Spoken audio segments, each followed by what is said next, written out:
umaga at magandang gabi at magandang hapon po sa ating lahat. So ito po yung ating pag-uusapan sa araw na ito. Ito po yung old commemorative coin ni Elpidio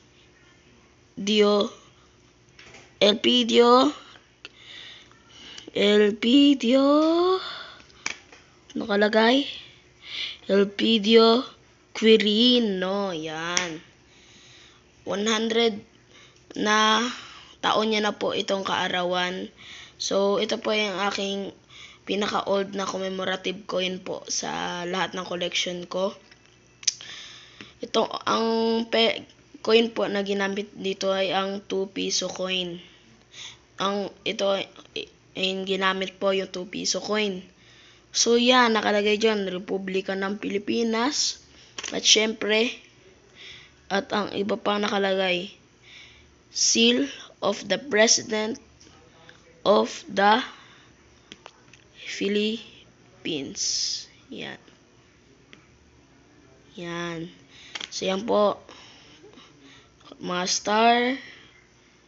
Yan yung tatlo, syempre. Sobrang halaga yan. Kasi ayan po ay nagsisimbolo ng Luzon, Visayas at Mindanao. Yan po, kitang-kita naman. So, ito po, ang kanyang design ay para siyang octagon na design. Octagon. Yan po Ito po ay isa sa pinaka-rare po sa aking collection dahil ito po ay isang commemorative old coin. Kaya po siya ay sobrang rare. Yan po. Yan.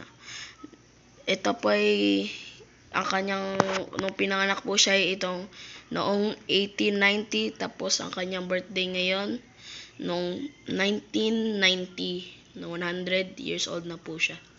Ayun lamang po. Maraming salamat.